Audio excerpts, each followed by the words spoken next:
मोक्षमार्गस्य नीतारं भीतारं कर्मभूव्रता ज्ञातारं विश्वतत्त्वानां वन्दे तद्गुणलब्धये पृथ्वी जैसी क्षमाशील हो जल से निर्मल हो चंदन से भी शीतल तुम हो करुणा वात्सल हो गुरुवाणी सुने आज हुआ है मोह बमन मेरा तेरे पद चिन्हों पर गुरुवर रहेगा मन मेरा तेरे पद चिन्हों पर गुरुवर रहेगा मन मेरा। देवादेव चिंतामणि श्री पार्श्वनाथ भगवान की, चेतन चमत्कार से आदिनाथ भगवान की, आचार्य श्री विभव सागर जी महाराज की, आरिका सिद्ध श्री माता जी की, 3,9 करोड़ महामुनि राजों की, अहिंसा में विश्व धर्म की।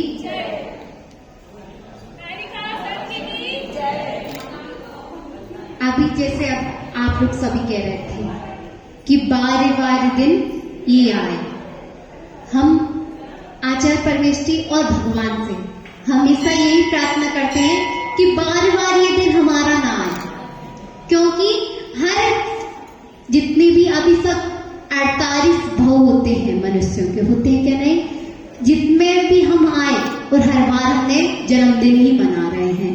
हमको जन्मदिन नहीं मनाना है, जन्मदिन तो हर इंसान का मनता है कि नहीं, आपका भी मनता है और आप बड़े खुश होते हो कि हमारा 1 साल कम हो गई, इसके लिए दुखी भी होते हो क्या नहीं, होते हो कि हम अब बूढ़े होते चले जा रहे हैं।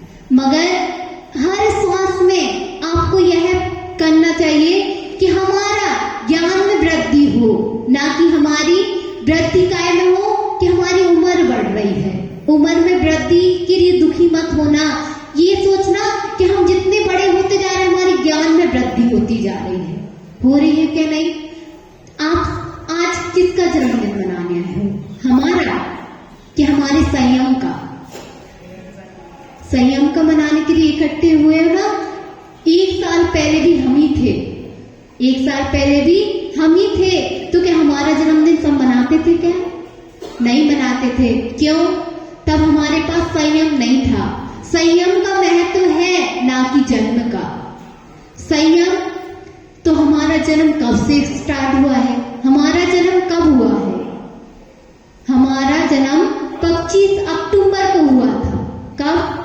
जब आचार्य जी ने हमारे ऊपर संस्कार किए थे ना, तब हमारा जन्म हुआ था। ये तो हमारे सिर्फ देह का जन्म हुआ था जिसको आप मना रहे हो। किसका जन्म मना रहे हो? सिर्फ देह का। सही तो जन्म हमारा 25 अक्टूबर को 2023 को हुआ था। जब हमारी दीक्षा हुई थी ना, तब हमारा जन्म हुआ था, ना कि जो माँ की गोद, जब माँ की गर्भ में से जन्म हुआ था ना, वो सिर्फ इस अचेतन देह का जन्म हुआ था। चेतन हम कब हुए हैं? 25 अक्टूबर को। हमने हमारा जन्म अपनी आंखों से कब देखा है? 25 अक्टूबर को। इसलिए हम माता जी से हमेशा यही प्रार्थना करते हैं, माता जी हमको जन्मदिन मनाना तो है, मगर दीक्षा वाला जन्मदिन मनाना है। कौन सा? दीक्षा वाला जन्मदिन मनाना है, क्योंकि आज हम अभी कितने साल के हो पाए हैं? वैसे तो हम 25 साल के होके 26 में रनिंग करने लगे, आज से 26 के में रख गए। हाँ, मगर वैसे आज हमारा 1 साल हुआ है, सिर्फ 1 साल होके 1 महीने के हुए हैं। कितने के हुए हैं? 1 साल के हुए हैं। इसलिए आपने कभी सोचा है कि हमको भी हमारा जन्मदिन मनाना है? सोचा है क्या? नहीं सोच रहे हो। सोचते होते ना तो आज इधर नहीं बैठे होते, सोचते होगे तो आज इधर बैठते होते आप।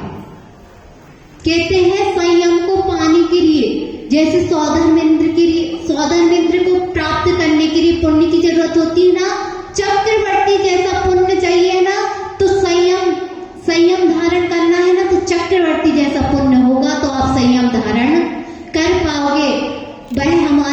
पुण्य था। क्या?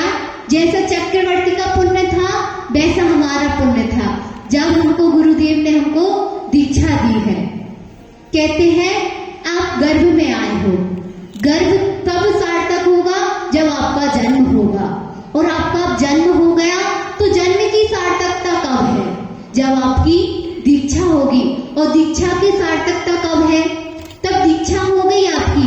अब दीक्षा तो आपकी हो गई है, अब दीक्षा का सार्थकता कब है? जब आपकी समाधि अच्छे से हो जाएगी। समाधि की सार्थकता कब है? जब आपकी जे अनादिकाल से भटकने की कला समाप्त हो जाएगी तो आपका दीक्षा लेना और समाधि लेना सार्थक होगा। तो हम भगवान से और माता जी और गुरुदेव से यही प्रार्थना करते हैं कि हम ये अपनी अचेतन देह का जन्मदिन ना मना के अपनी चेतन देह जो हमको आचार्य श्री ने प्राप्त दी है उसका ही हमेशा निर्बाध रूप से पालन करते रहें और संयम मार्ग पे आगे हमेशा बढ़ते रहें, तो हमारा दीक्षा दिवस और जन्म दिवस मनाना सार्थक होगा ना। तो सब व्यर्थ है। क्यों है व्यर्थ? कि संयम तो हमने ले लिया मगर संयम के भाव नहीं आए तो क्या है? व्यर्थ है क्या नहीं है व्यर्थ? वैसे ही आप जैन कुल में जन्म लिया है आपने, और जैन कुल जैसा आचरण ना आए तो जैन कुल में जन्म लेना व्यर्थ है। वैसे ही और हमारे ऊपर आचार्य जी ने बहुत बड़ा उपकार किया है क्या नहीं? अगर आचार्य जी ने हमको दीक्षा नहीं दी होती तो क्या आप सब इकट्ठे होकर हमारा जन्म दिवस मनाते? नहीं मनाते। ऐसे परम उपकारी गुरुदेव को हम इधर से, अभी हमारे साक्षात नहीं है गुरुदेव हमारे पास, मगर जहां भी है, आज सुबह आचार्य श्री का वीडियो कॉल पे दर्शन हुआ। आचार्य श्री ने हमेशा यही कहा कि बेटा हमने आपको समय सार की कला सिखा रहे हैं, ना कि आपको यह याद रहे कि आज हमारा जन्म दिवस है। आचार्य श्री ने बहुत अच्छी बात की कि आपको जन्म और मरण को भूलना है बेटा। क्या करना है? आपको जन्म और मरण को भूलना है और आपको हमेशा प्रसन्न चित्त रहना है। तो जिससे आप प्रसन्न चित्त रहोगे तो ये समाज और आपकी गुरु माँ हमेशा प्रसन्न चित्त रहेंगी। इसलिए क्या करना है? आपको भी, ये हमको गुरुदेव ने बोला है कि आपको प्रसन्न चित्त रहोगे तो ये समाज, और वैसे ही आप लोग भी प्रसन्न चित्त रहते हो ना तो हर समाज जो साधु संत रहते हैं ना वह भी प्रसन्न चित्त रहते हैं। इसलिए हमेशा आप लोग भी प्रसन्न चित्त रहने की कोशिश करना। हमेशा तो रहते ही हो, मगर जब भी आते हो ना तो ये खेद खिलने वाली भाव से नहीं आया करो। कैसे आया करो? उत्साह के साथ आया करो। उत्साह के साथ आप आते हो ना तो हमारों में उत्साह भर जाता है, भरता है कि नहीं? और हमारी जो बड़ी माता जी बैठी है, बड़ी माता जी ने, आचार्य जी ने तो हमको दीक्षा दी है, उस पर चलना किसने सिखाया है? गुरु माँ ने। हमने संघ में प्रवेश लिया था तो किसको देख के लिया था? आचार्य श्री को तो एक बार ही देखा था, मगर गुरु माँ को देखा था ना तो उसी दिन से भाव हो गए थे कि हमको तो सिर्फ कहाँ रहना है? आरिका सिद्ध श्री माता जी के पास। किसके पास रहना है?